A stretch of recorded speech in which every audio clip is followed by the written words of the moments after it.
चलिए देखिए लेक्चर 4, ठीक ना। इससे पहले 3 लेक्चर अपलोड हो चुके हैं, जिसमें से थर्ड लेक्चर के कुछ क्वेश्चन आपको दिए गए थे। पहला क्वेश्चन था 72 किलोमीटर पर आवर को मीटर पर सेकंड में कन्वर्ट करना था, जिसका आंसर अरुण सिंह ने करेक्ट दिया है। ठीक है, साथ ही साथ दूसरा क्वेश्चन था एक्स की वैल्यू फाइंड करना है। बाई की वैल्यू आपको गिवन थी तो एक्स की वैल्यू रखना था, तो क्या आएगा, तो इसका भी आंसर इन्होंने 600 किया था, ये भी करेक्ट है। और एक थर्ड क्वेश्चन था जिसमें लाभ और हानि दिया गया था, जिसको किसी ने भी सॉल्व नहीं किया है। अगर किसी से बने तो मैं अनुरोध करूंगा कि आप उसका आंसर कमेंट जरूर करें।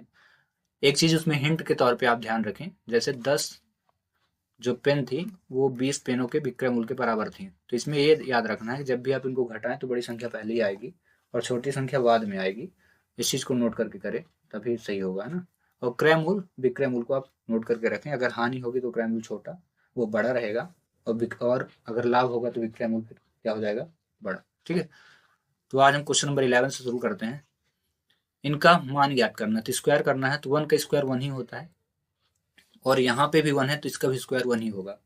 अब प्रॉब्लम ये आती है कि पॉइंट लगा है, तो ध्यान रखें 0.1 इंटू 0.1 को अगर हम 2 बार गुणा करें तो एक एक कम एक तो होगा, लेकिन दशमलव देखें तो एक और एक 2 बार दशमलव आया, इसलिए 2 बार हम पॉइंट लगाएंगे, 2 अंक बाद। एक हुआ, इसके बाद कोई अंक है नहीं तो मैं 0 लगा के यहाँ पे पॉइंट लगाऊंगा, तो 2 अंक हो गए। ऐसे यहाँ देखें तो यहाँ 2 अंक बाद ऑलरेडी है, और जब 2 बार गुणा करेंगे तो 4 अंक आएगा, तो हम एक एक तो ऑलरेडी है ही, 2 3 और 4 अंक बाद दशमलव लग गया। अब इनको आपस में ऐड कर देंगे, ऐड करने के बाद जो आंसर आएगा वो इस क्वेश्चन का करेक्ट आंसर कहलाएगा। तो देखिए इसको ऐड करना कैसे है, 0 रुपए है तो रुपए को रुपए के नीचे रख दीजिए। अब ये पैसे है तो 0 1, अब इसको ऐड करेंगे तो 1 0 1 0, ये 0 1 0 1 अगर कहीं हो तो करेक्ट आंसर होगा, तो पहला ही ऑप्शन सही। आगे समझ में, ये एडिशन ऑफ पॉइंट है, डेसिमल पॉइंट यानी दशमलव बिंदुओं का जोड़ है। ठीक है, क्वेश्चन नंबर इसी का 12, यक्स का 45%, याद रखना बोर्ड मास नहीं में कहता है कि का मतलब इंटू होता है। ठीक है, और बाई के फिर से 15% के बराबर है, तो इनको हम सॉल्व करेंगे ऐसे, X into 45/100 is equal to, बराबर है ना, बाई इंटू 55/100। मैंने कई बार ऐसे क्वेश्चनों को डायरेक्टली सॉल्व किया है, कहा कि बराबर लगा हो तो सामने सामने डिवाइड कर सकते हैं, ऐसे यहाँ डिवाइड करेंगे तो 15 एक कम 15, 15 3 45। ठीक है, अब चाहिए क्या, एक्स रेशियो बाई, तो हम एक्स रखेंगे, बाई उधर है तो इसको इधर ले आ लिए।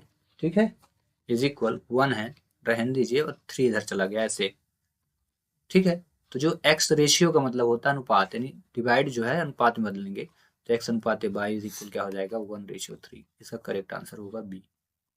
आगे समझे, तो इससे रिलेटेड एक क्वेश्चन मैं देता हूँ, प्यारा सा क्वेश्चन है, उसको आप नोट कर ले और क्वेश्चन करने की कोशिश करें कि यदि एक्स का 20%, ध्यान रखें, बाई के 60% के बराबर हो तो बताइए एक्स और बाई का अनुपात क्या होगा।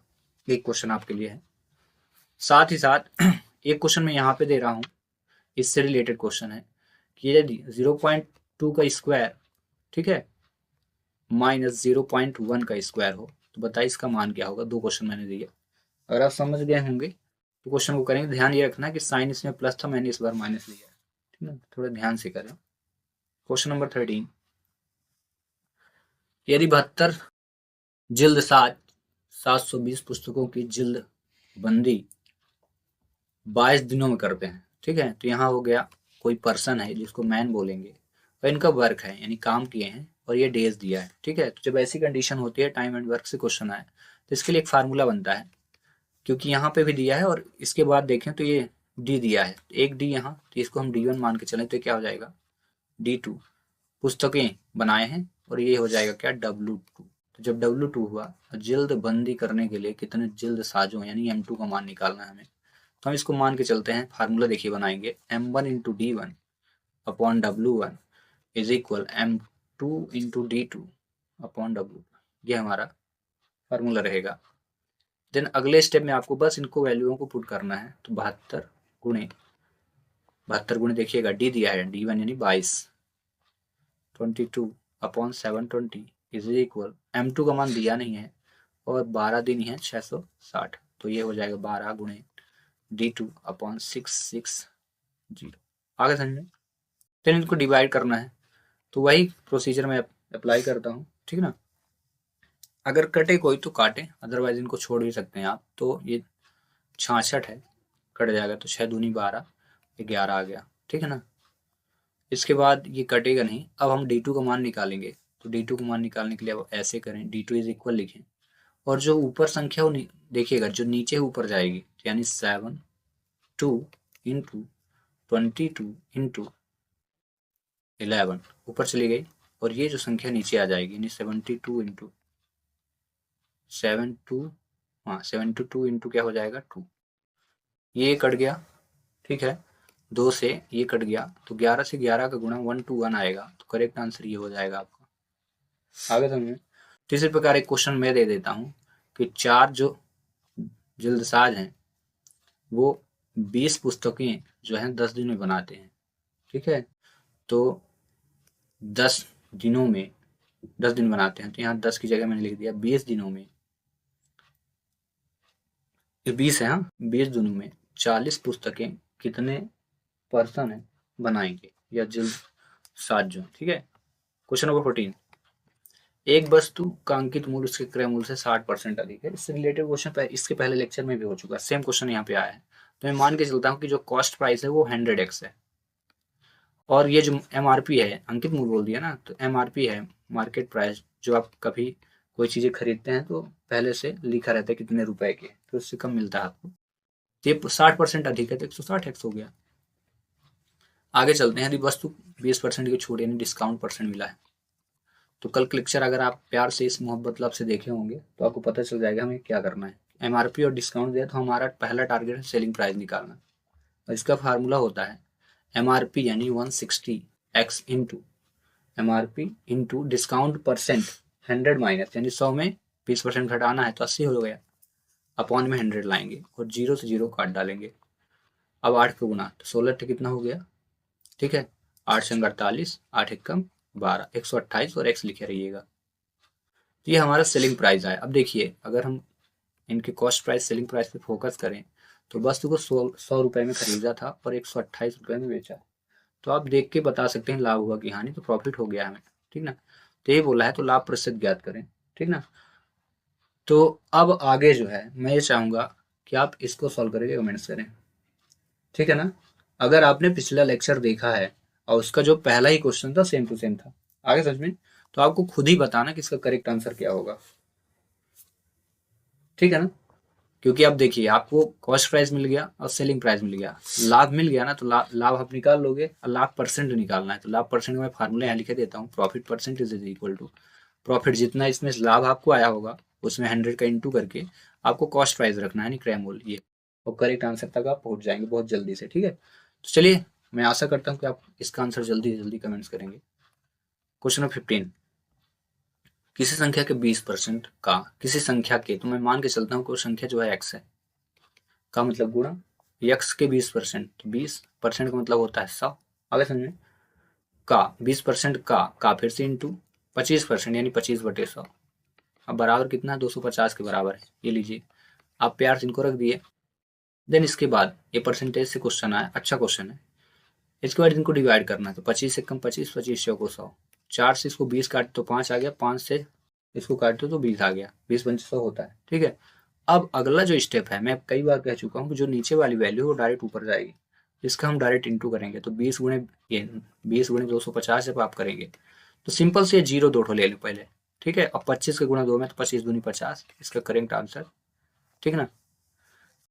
इतना आ गया, यानी 5000 आया। ये कौन सी संख्या, वो एक्स है, बोला है ना किसी संख्या, तो एक्स मैंने निकाल लिया। अब आगे बोलता है 35%, उस संख्या का 35% कितना होगा, तो आप प्यार से इसको लिखिए, 5000 लिखिए, परसेंट का मतलब होता है 100, तो डिवाइड में 100 रख लिया, 0 से प्यार से इनको काटे और 5 के गुणा किए तो 5 5 25, और 5 में कितना होता है 17, 0 लगा दिए तो 1750 आएगा, करेक्ट आंसर, आगे समझ में, ठीक है।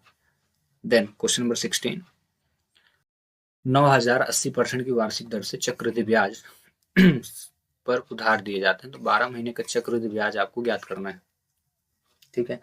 अब इसको कहते हैं कंपाउंड इंटरेस्ट, इसका फार्मूला होता है, ठीक है।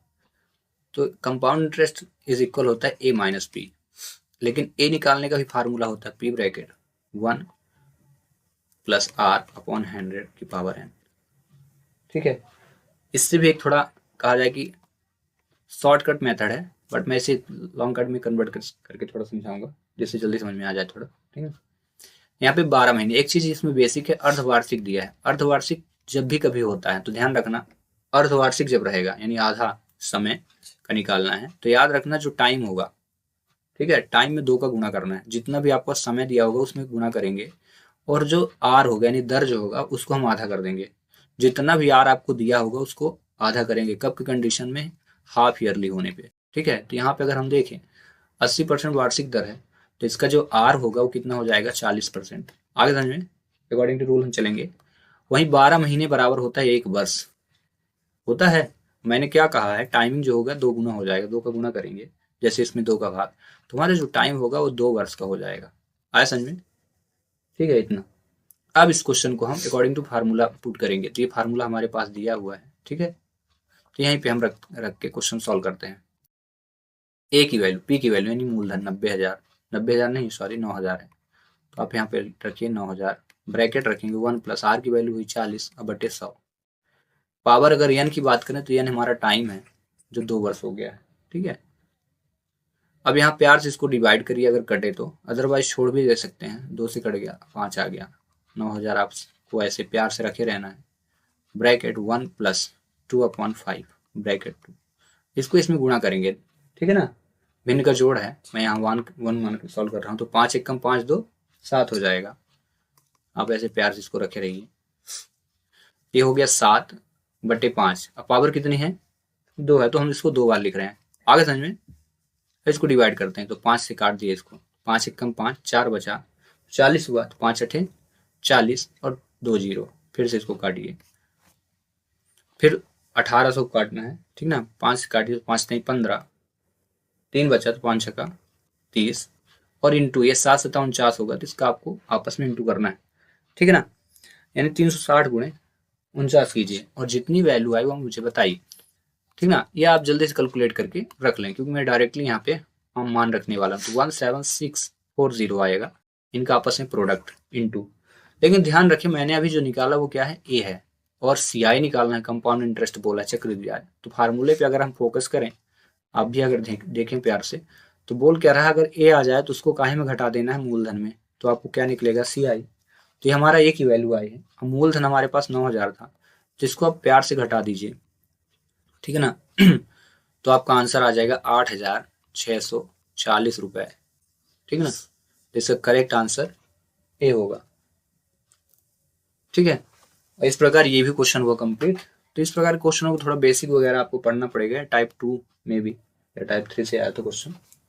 अगला चलते हैं, क्वेश्चन नंबर 17 देखते हैं। पी की बार, ये क्वेश्चन पिछले लेक्चर से रिलेटेड है, पिछले के पिछले यानी सेकंड लेक्चर आप ऑब्जर्व करेंगे, उसको अच्छे से पढ़े होंगे तो ये आपसे बन जाएगा। यहाँ 8400 रुपए हैं, पी क्यू आर को आपको बांटना है, इनके रेशियो दिए हैं, आर का हिस्सा बस पूछा है, तो मैं आर को सॉल्व कर दूंगा, उसके साथ साथ मैं एक क्वेश्चन दूंगा, वो पी या क्यू के मान आपको निकालने पड़ेंगे।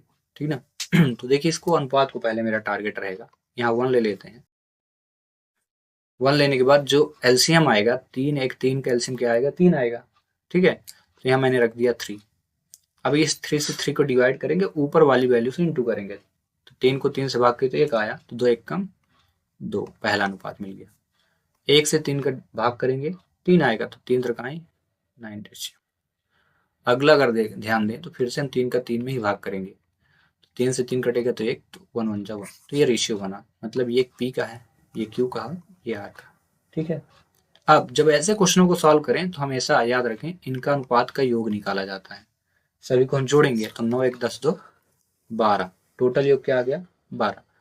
अब अगर आपके पास कुल मान दिया हुआ है, जैसे ये इनके बीच का रुपए दिया है ना, और जिसका हिस्सा निकालना उसको आसानी से आप निकाल सकते हैं, तो आर का मान निकालना है, तो आर का अनुपात पहले देख लें 1 है, लिख दिए, अपॉन में टोटल ले लेंगे, यानी टोटल अनुपात का योग इंटू ये 84, तो 12 सतह होता है 84, तो 7 का ये 2 0 बच गया, तो 700 इसका करेक्ट आंसर आएगा। यानी आर की जो वैल्यू थी 700 रुपए थी। तो मैं आपसे अनुरोध करूंगा आशा अपेक्षा के साथ आपको बताना कि क्यू का मान क्या होगा। अगर आप थोड़ा सा भी समझदार हैं तो आंसर जरूर पा जाएंगे, और अगर पढ़ रहे हैं तो, अदरवाइज आपको देख के ऐसे ही टाइम पास करना तो कोई बात ही नहीं। अगला क्वेश्चन, पेन को चलाएंगे तो भी अच्छा रहेगा। मुझसे जो कुछ भी बन रहा है उसका रीजन देखने के साथ साथ मैं प्रैक्टिस भी करता हूँ। पढ़े तो बहुत होंगे, मैं practice makes man perfect. Practice नहीं करें देखने से होगा, प्रैक्टिस करना पड़ेगा तभी तरक्की मिलेगी। अगला क्वेश्चन, एक गोले की त्रिज्या 50% की वृद्धि यानी परसेंटेज से आया है की जाती है तो गोले के आयतन, तो आयतन का मतलब समझे, आयतन जब भी निकाला जाता है तो इसमें तीन चीजें होती हैं, L into B into H, ये तीन चीजें होती हैं। तो यहाँ सिर्फ और सिर्फ 50% की वृद्धि त्रिज्या में दिया है, तो हम 3 बार इसका हम सोल्यूशन करेंगे। तो देखना कैसे, ऐसे क्वेश्चनों को सॉल्व करने के लिए x plus Y plus X by upon 100 वाला फार्मूला अप्लाई करते हैं। ये तब के लिए रहेगा, ये 2 बार सॉल्व कहलाएगा, एक बार x एक बार y, तो 2 बार। और जब इसका आंसर आ जाएगा तो एक बार हम फिर से सॉल्व करेंगे तो ये आंसर आ जाएगा।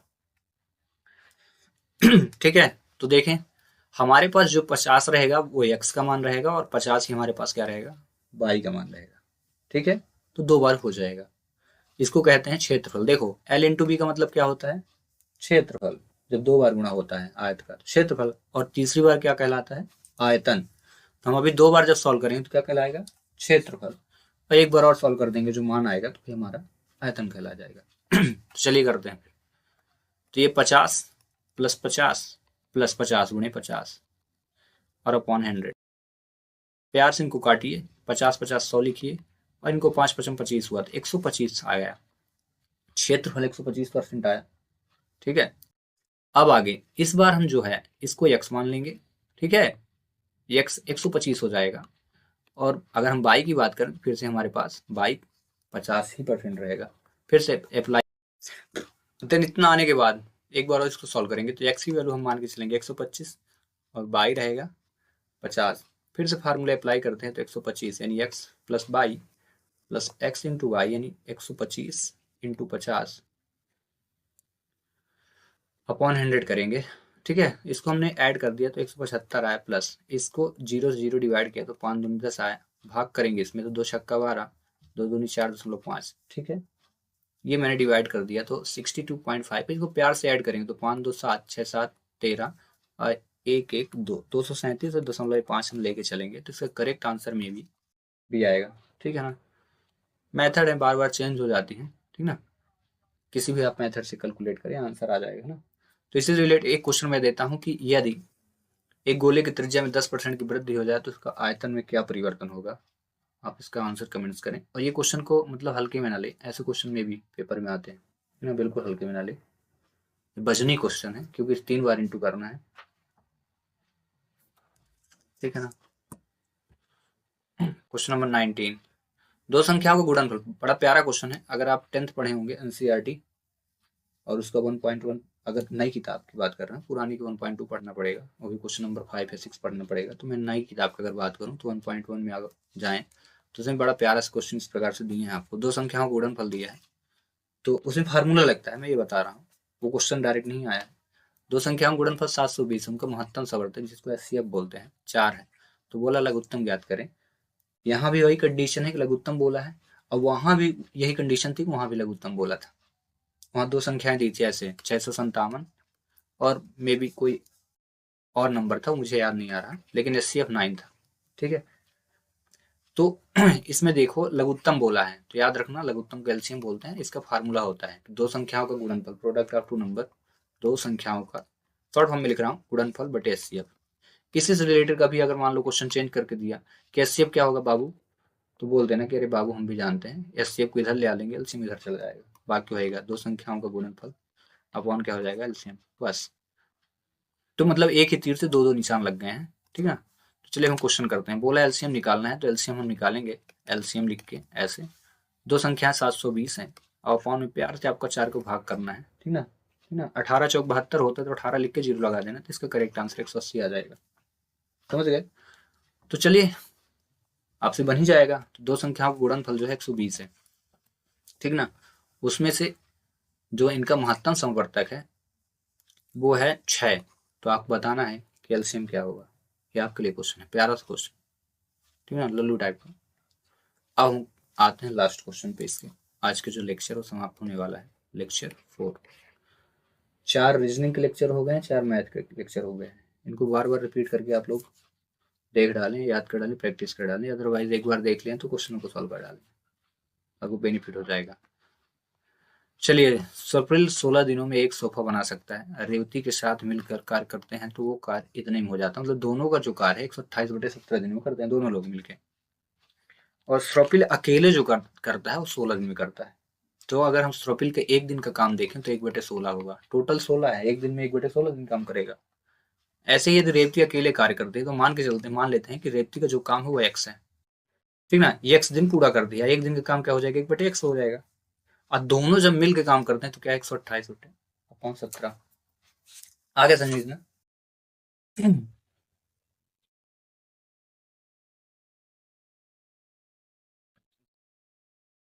ठीक है, इतना समझ में आ गया। ये शॉर्टकट मेथड से भी इस क्वेश्चन को सॉल्व किया जा सकता है, ठीक ना। एक शॉर्टकट मेथड ये होती है कि जब दो लोग काम करते हैं तो ऐसे लिखेंगे x into x plus by upon x by, total work कहलाता है दो लोगों का, a प्लस बी मान के चले तो, ठीक ना। लॉन्ग कट में अगर जाएं तो इसी को ऐसे सॉल्व करेंगे, 1/a प्लस 1/b, ऐसे करके उनका टोटल वर्क जो भी होगा, ठीक है। तो हम थोड़ा लॉन्ग कट मेथड से इसको सॉल्व करते हैं। ध्यान रखना, जब इस मेथड का उपयोग करेंगे या कोई संख्या का फ्रैक्शन में दिया है, ध्यान रखो, अगर यहाँ सिंपल से 128 दिया होता तो मैं इसको एक दिन का काम निकालता तो 128 होता ना। तो जब ये 128/17 दिया तो जब हम एक दिन का काम निकालेंगे तो 17 ऊपर जाके 128 हो जाएगा। इस चीज को ध्यान रखना है ना। जैसे यहाँ 16 दिया था तो मैंने 1/16 किया, तो ऐसे ये दिया 128/17 तो इसको उल्टा करेंगे, 17 ऊपर जाएगा, ठीक है। तो चलिए अब हम इसको सॉल्व करते हैं, तो दोनों को मिला के काम कराते हैं। उसके लिए आपको क्या करना पड़ेगा, दोनों को पहले हम ऐड करेंगे और इक्वल पे जो वैल्यू आपको दी है उसको रख के सॉल्व करेंगे तो आपका आंसर आ जाएगा। बस ये है कि आपको एडिशन ऑफ फ्रैक्शन बनना चाहिए, यानी भिन्नों का जोड़। तो मान के चलता हूँ कि रेवती ने जो काम किया एक दिन का काम 1/x है, और इसका ये जो स्वप्निल है इसका 16 है, और जब दोनों मिलकर काम करते हैं तो 17/128। आपके दिमाग में डाउट नहीं होना चाहिए कि 17/128 क्यों हुआ, क्योंकि मैंने क्लियर कर दिया है, एक दिन का काम 1/16, ऐसे ही x दिन का तो 1/16, इसको हम रेसिप्रोकल यानी उल्टा कर देंगे व्युत्क्रम, ठीक है। अब इसको प्यार से सॉल्व करें, तो 1/16 को मैं उधर ले जा रहा हूँ, तो 1/x बराबर हो जाएगा 17/128 और माइनस 1/16। आप प्यार से लीजिए एलसीएम तो 128 आ जाएगा, भाई 17 आया, 16 का भाग करेंगे तो 16 ठीक, 128 घटा दीजिए तो कितना हुआ, 9 8 17, तो 9/128 हुआ। अगर यहाँ कहीं दिया हो तो, लेकिन ध्यान रखें 1/x, हम अभी क्या सॉल्व कर रहे हैं, 1/x यानी एक दिन का काम। इसने बोला है कि यदि रेवती कार्य को पूरा करते तो पूरा कार्य करने में रेवती को कितने टोटल वर्क निकालना है, तो हम इसका फिर से रेसिप्रोकल, जब हम आंसर इसका निकालेंगे फिर से उल्टा करेंगे तो x ऊपर चले जाएगा, तो 128 बटे कितना हो जाएगा, 9। आगे समझ में, टोटल वर्क निकाल रहे हैं, इसका करेक्ट आंसर ये आएगा, ठीक है, 128/9। इस प्रकार आज का जो लेक्चर था वो आप बड़ी समझदारी से और शांतिपूर्वक संपन्न। मिलेंगे नए क्वेश्चन के साथ नए वीडियो में। Thanks for watching.